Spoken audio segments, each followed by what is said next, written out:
What up, y'all? It's DG back with another video. Finally going to be giving you guys my performance review on these bad boys right here, the Nike KD15s. So let's get right into it. So starting with the traction here, this traction is topographical based on Nike.com. It's supposed to represent a topographical map. So that's the inspiration for the pattern here. It is very Kobe 9-esque, so I do like that. And I won't say it's as good as the Kobe 9s because that, you know, if you're a hooper, you know Kobe 9s are, you know, GOAT traction. But these worked really, really well, even on dusty settings. I only played with these on dusty, bad maintained courts. So y'all can be rest assured that the traction works on these. I can't even begin to imagine how well this traction would work had I played on a clean, regular floor. There is some like wear and tear at my stress points, but nothing too crazy. It is a semi-durable pattern, but outdoors might be a different story. I will probably play in these outdoors just because like I beat these up indoors, and I might just transition these to outdoors while I hoop in another KD15 colorway indoors. So I do plan on playing these outdoors, but I don't necessarily think it's going to be the longest lasting outsole pattern. So just keep that in mind if you do plan on playing in these outdoors. However, I do believe that this traction setup is elite. It is very, very good. So that's my thoughts on the traction. Moving on to the cushion setup, you do have the Cushlon midsole. Yes, it is Cushlon. It is on Nike.com. If you click on view more details on the KD15, it says a full-length Cushlon midsole coupled with full-length Zoom Strobel right beneath your foot.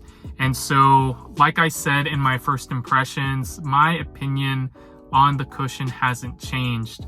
It is an improvement from the KD14s just because I think this is more catered to a guard's play style and less plush and more responsive. So you have less delay time. There's not a lot of second thoughts about sinking into the shoe because of the cushion. I felt like I had that in the 14s.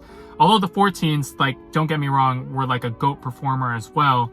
I just feel like this cushion setup is more responsive while maintaining that balance of plush impact protection, plush cushion, etc. So that is my opinion on the cushion setup. So if you played in the 14s and you felt like it was an overload of cushion or it was too much, then this will be a pleasant surprise for you because the cushion here is much, much more responsive. I was actually thinking about the Kobe 6 and these because, one, aesthetically, I do really, really like the KD15s. I think it being a low top, the colorways, the aesthetic as a whole is super reminiscent of a Kobe shoe, in my opinion. But like in the Kobe 6 Pro Tro, the cushion was much more bouncy and there was a bigger shank plate, I feel like. And so it helped you get energy into jumping. And there was Zoom Turbo in that with, I believe, a Cushlon midsole in the back. But these are full length for Zoom Strobel and Cushlon. These, I feel like, honestly, are like on the same court feel level as the Kobe 6 Pro Tro, and these actually feel less springy than the Kobe 6 Pro Tro, because if you have played in the Kobe 6 Pro Tro, I honestly feel like that shank plate propels you along with the Zoom Strobel. This one feels like it's a much more flatter ride, which I actually prefer if I'm going to be completely honest, because I just shoot a lot at my age, and my game is based on, like, you know, shooting. So I like the flatter base. I like the flatter feel combined with that wide, you know, base with the court feel. And compared to the Kobe 6 Pro Tro, just, you know, a side thought, that's how I feel about the comparison between those two. Moving on to the fit and lockdown. So a lot of people have questions about the fit and lockdown. So what I can say is that these do run true to size. So I would recommend going true to size on the KD15. I don't recommend going a half size up. I do not recommend going a half size down. What I can say is that there will be some heel slip issues, especially in the beginning, because, you know, your foot is not broken into the shoe's not even broken in. There's a lot of different variables that contribute to that heel slip issue, you know, mostly because like the heel sculpting is all right, but like I feel like it kind of protrudes out, then gives you lockdown. I wish there were like some Achilles pillows on the inside of the heel. There aren't any. So that contributes to the heel slippage as well. Once you break these in, once you start playing in them, I barely noticed the heel slippage. I was moving just fine. I would try to put some game footage in this video. If I can't, then make sure to go to my Instagram or my YouTube shorts where I upload the game footage. But overall, guys, the heel slippage is there, but it improves vastly over time to the point where I still feel confident making moves and doing everything that I need to do in terms of my playstyle. So that's important because heel slippage is only an issue if you don't feel confident in the shoe. And I never felt unconfident in this shoe. Like I said, there are some heel slip issues, especially at the start, but like I played in 2 pairs so far, this one being the primary pair. I played in the KD15 Beginnings colorway, and like that's a brand new colorway, and I didn't really experience heel slippage. You can do the runner's loop on these that prevents heel slippage pretty much, you know, entirely. So I actually Googled what that was, and basically, I'm not gonna do a tutorial, but you basically manipulate the laces in a different way so that it locks down your heel more.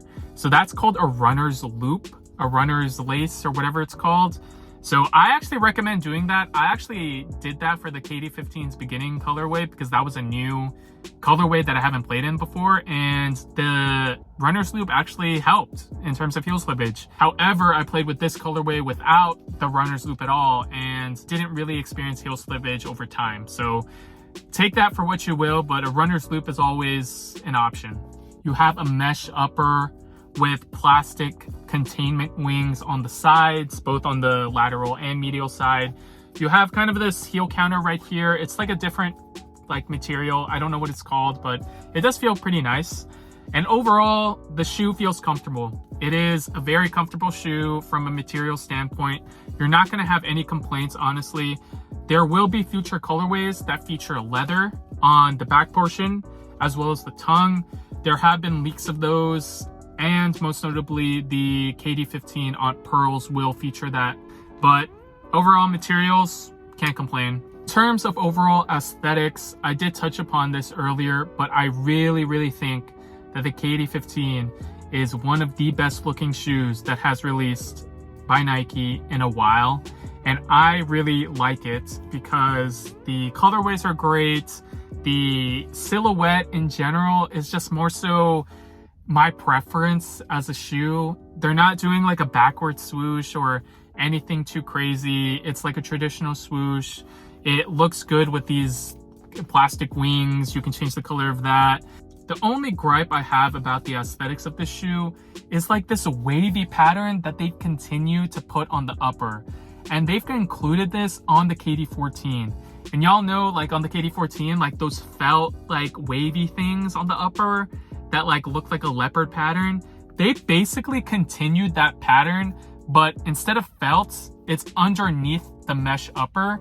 You can still see it, like you can still see those like leopard kind of stripes, leopard pattern things like underneath the upper. And I actually dislike that. I wish that it was just a solid monochromatic upper without anything underneath or any pattern to it. So I really wish that, like, you know, on the KD4s, like it's literally just like a color. Like there's nothing complicated about the upper. It's literally just a color. I wish that they did that for the mesh here. I just, in terms of the colorway, that's the only gripe I have about the aesthetics. But overall, I'm really liking these to the point where I already have multiple pairs. The ventilation is good on this shoe. You kind of have this torch tongue, holes in it, so obviously increased ventilation. And then, like I mentioned, the mesh upper is, you know, meant for ventilation and lightweightness, as well as like, you know, you see those like holes and like those leopard patterns underneath. So I guess that provides extra ventilation as well.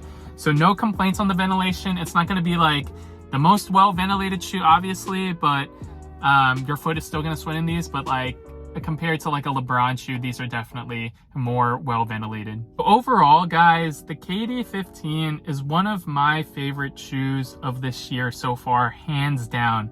I really, really like this shoe to the point where I already have copped multiple pairs, and the colorways go crazy. The silhouette is just really good. The only thing is basically the heel slippage. The heel slippage is not something that I think will make me steer away from the shoe at all, but it is something that I don't find on other shoes. So if you are a big kind of like person that like minds the heel slippage, then like I don't recommend getting this shoe. But at the same time, I'm kind of that way myself, but after breaking these in, like I don't really notice it. I actually think it's kind of comfortable to the point where like I'm going to like wear these casually. I'm going to hoop in these outside at some points. Like the heel slippage is not too crazy, guys. Like I know like that's the big concern, but it's not too crazy. And I can speak from that from experience. I played in a lot of basketball shoes all my life. Like the KD15's heel slippage is not the worst that I've ever felt. It's an issue at the start, and if it bothers you to the point where like you really don't like it, then I don't know what to say to you. But after breaking these in, I do recommend that you reevaluate that, because for me personally, I didn't really find heel slip issues after breaking them in. Felt confident in these. As a shooter, I really like these. Even, you know, moving quickly on a fast break, I felt confident in these. The traction was very good. I just hope that future colorways are really good. I actually think that most of the great colorways are dropping right now. I have this one, I have the beginnings one, I have the aimbot colorway. I just recently copped the bread colorway, the black and reds, because that might be my favorite colorway, honestly. I am really liking the KD15, guys. Like I can't stress that enough. I've been showing a lot of love to the KD15 on my Instagram, on my TikTok, on all my social channels. If y'all follow my content, you know how much I like this shoe. The shoe is very good for all positions. The only thing that you may find an issue with is the heel slippage, but you do need to break these in. If you do not like how they feel after them being broken in, then like you might as well return them, or maybe this is just not the shoe for you. Even for wide footers, I think these are good. I'm a wide footer and these fit completely fine. So yeah, guys, let me know what y'all think of the KD15s right here. This is probably one of my most in-depth performance reviews, but I've really played in these. I've really kind of, you know, played in them, bent them, did everything in these so far at the gym. And most of all, shout out to KD, who featured me on his story yesterday, who also gave me a follow last week. So really thankful for that. I grew up watching the guy, and obviously Golden State Warriors fan. He was a huge part, clearly, of 2 championship runs. So cannot thank KD enough for everything he's done for the Bay Area, and for him to give me a follow, for him to recognize me, shout me out on his story, which was really crazy yesterday. Really thankful for that. But I am a huge fan of the KD15, guys. I recommend these 10 out of 10. And if y'all don't like them, maybe it's just not the shoe for you. You know, not everything has to be a shoe for you. There are a bunch of other things on the market that you can cop, but these are my favorite shoe right now. Like I am choosing these over hooping in Kobe's. And if y'all know me, I basically only hoop in Kobe's, and I've been hooping in these exclusively. So that should tell you a lot about like, you know, how much I like this shoe. So let me know what y'all think in the comment section below. Make sure to comment, like, subscribe if you haven't already. Follow me on Instagram at GGHoops, and I'm out, y'all. Peace.